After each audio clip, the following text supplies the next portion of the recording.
have a few questions to answer for you. I apologize, I'll be looking down quite a bit as my computer is right here. But anyways, let's just jump right into it.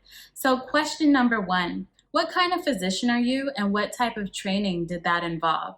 Well, I'm a DO, which is a doctor of osteopathy, and as a physician, I'm an OBGYN or an obstetrician gynecologist. So how did I get to this point? Well, basically, you have to go to school. So elementary school, middle school, high school. I'm a little bit of a non-traditional student such that after high school, I went on to college where I attended for 4 years and obtained a bachelor's of science in biochemistry. And then I went on to get a master's degree, which is not required. It's not something that most of us do. But I will be honest that once I graduated from my university, I was still kind of having some hesitation and maybe a lack of confidence about my ability to succeed in medical school. And so obtaining a master's just really solidified for me that desire to pursue medicine, and also helped me feel much more prepared to enter. And so my master's program is a post-baccalaureate program is what it's called. And it really added on to that foundation that I obtained while I was in the university. And then from there, I went on to medical school. And, you know, a DO versus an MD, some people are very unfamiliar with that. But essentially, medicine is medicine. But with osteopathy, we just have an additional tool or additional skill set that we gain during our first 2 academic years, which is osteopathic manipulative medicine. And all that is an ability or a skill set that allows us to manipulate the body in ways that allows it to essentially heal itself. And so once I went into medical school, and if you are tallying it up at this point, that's 4 years for, college. And then I did an additional 2 years for my master's program, and then another 4 years of medical school. So that's about 10 years of schooling. And as I said, I'm a little bit non-traditional, so 2 years can be taken off from that if you don't pursue a master's program, or if you don't want to just take a year off. So typically I would say it's about 8 years, 4 years of undergrad, and then 4 years of medical school. Once you have graduated from medical school, the next step is residency. And for me, I did my training in obstetrics and gynecology, which is a 4-year residency, and that includes the initial internship year. So during my residency, I did rotations in non-OBGYN specialties such as general surgery, emergency medicine, ICU, as well as the NICU, which is the neonatal ICU. And I did rotations in specialized areas of obstetrics and gynecology. And after your residency training, if you wanted to specialize, you have to go through further or additional training to be a specialist within the field. And so those specialty areas are REI, which is reproductive, endocrine, and infertility. That is a specialty that really looks at women who may have some hormonal disturbances or are having issues with infertility or an inability to get pregnant. Gyn-onc is gynecological oncology. So this is a specialty that deals specifically with women cancer. So that would be uterine cancer, ovarian cancer, cervical cancer. We don't deal with breast cancer, which is a little bit odd, seeing as how we take care of women, but breast cancer is mainly treated by general surgeons, medical oncologists, or medical cancer specialists because of chemotherapy, and then also plastic surgeons or reconstructive surgeons. And then there's also, let's see, Urogyn, which is urogynecology, which specializes in complications with the bladder. And then there's MFM, or maternal fetal medicine, which are the doctors that take care of pregnant women. They are really specialized, more so than an obstetrician, because they deal with those higher risk complications of pregnancy. Next question.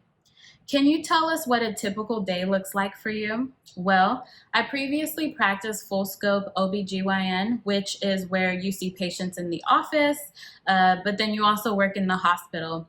And your hospital duties would include rounding on any of the patients that have been admitted, discharging them when they're ready to go home, delivering babies via vaginal deliveries or cesareans, operating, performing one of many of the tasks that gynecologists perform, including hysterectomies, where we remove the uterus, ovarian cystectomies, where there may be a cyst that has developed on the ovary, and so we need to remove it because of pain, or polypectomies, which are little polyps that develop within the uterus that can cause abnormal bleeding, and so we need to remove that as well.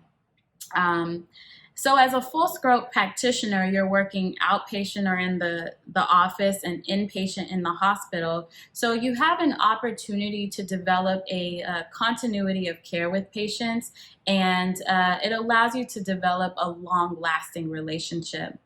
However, I've recently relocated and have taken on the role of an OB hospitalist. And so as a hospitalist, you only work in the hospital, as the name suggests. So my day starts with rounding on patients and discharging those that need to be. I manage patients that are in labor, and I also do cesareans if it's indicated. And I also triage patients. So any of the patients that are coming into the hospital, whether they're pregnant or not pregnant, I take care of them and manage their complaints as they're needed to be. The next question. What made you decide to go into your field, and did you always know it was what you were meant to do? Well, I chose obstetrics and gynecology because of the varying aspects of medicine that I get to practice on a daily basis. As an OBGYN, I am a primary care doctor practicing preventative medicine. Preventative medicine means that you're taking care of people before a disease happens. So in our cases, we do breast cancer screening to prevent breast cancer. We do cervical cancer screening. We do labs to assess if a patient is at risk for thyroid disease or diabetes, just to name a few. I'm specialized in women's health in general. So I see patients from adolescence, so teenage years, all the way to menopause. And that's when a woman is, at the later years of her life and can no longer have a baby anymore. And beyond, So my scope of medicine does not end. I go from the youngest ladies to the most mature ladies. I get to help mothers nurture the growth of their babies, So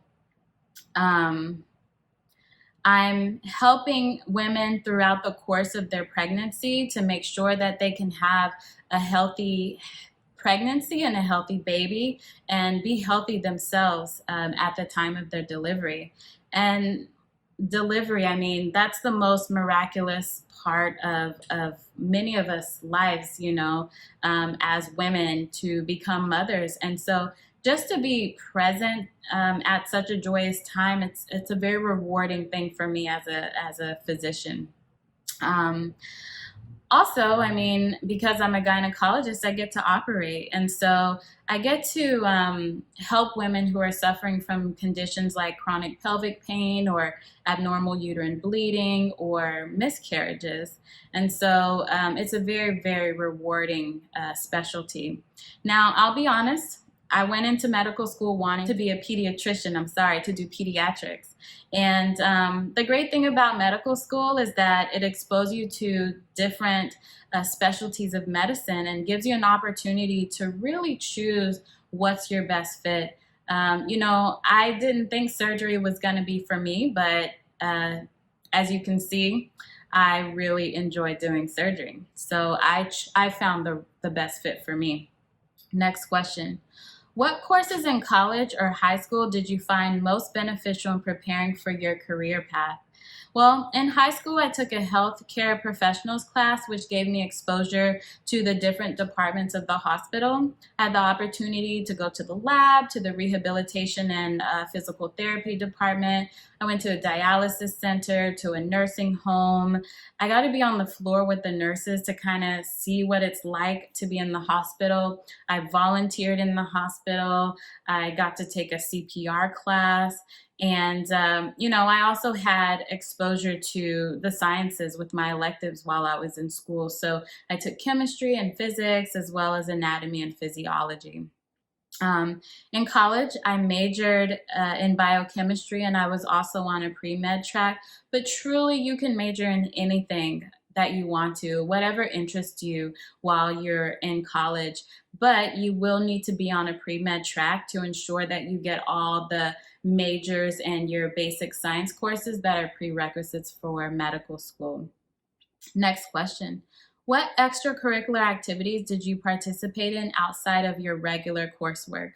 Well, in high school, I played just about every sport. I also worked at my pediatrician's office during the summer months.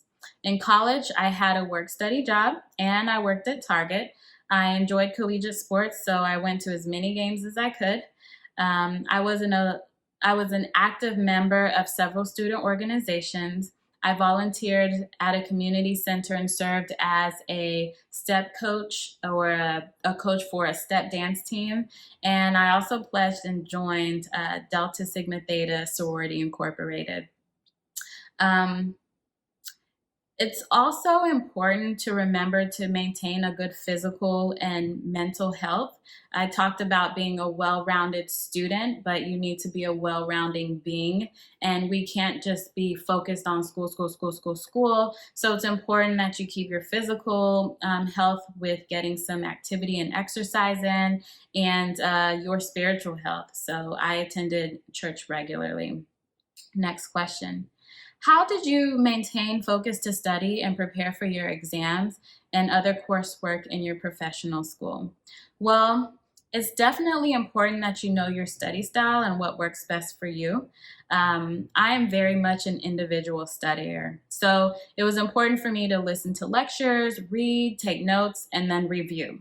So that was basically my study habit. Go to class, listen to the lecture, read the book just to add on that foundation, all the while taking notes and just review it because repetition was very good for me. But the week prior to the exams, I'd meet up with my very good friend and study buddy, and we just review that material because if you can teach it to somebody or explain it to somebody to where they understand it, then that means that you truly know what you're talking about.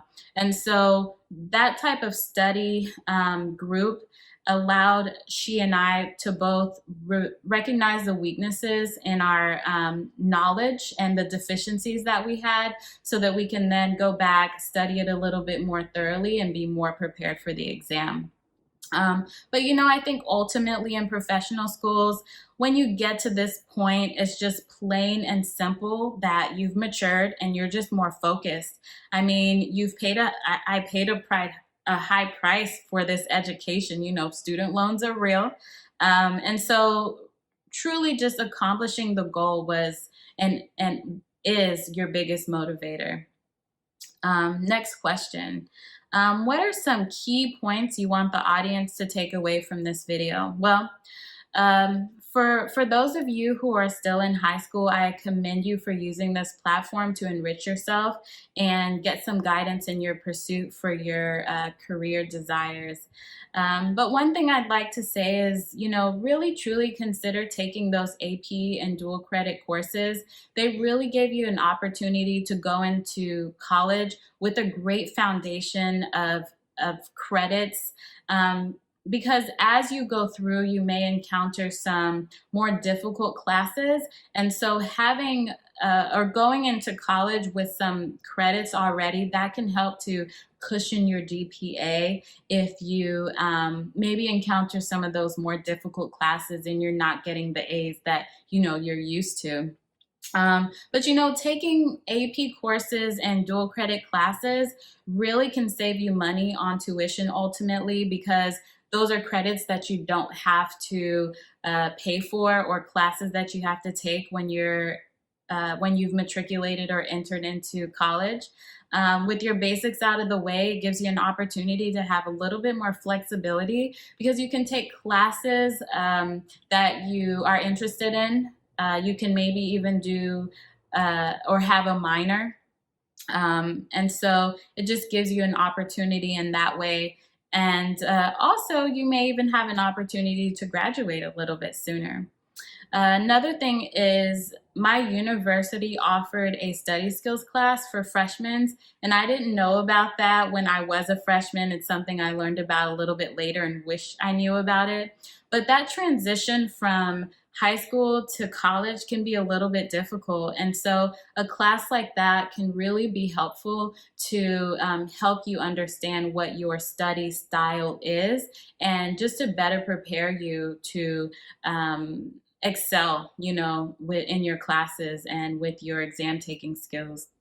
And lastly, I would say guidance counselors and mentors are very important. So having a good one can be instrumental to your success. I hope that you were able to get some valid information from this video and that it was helpful for you. And I wish you well as you continue to go forward in your journey towards your career goals. Good luck.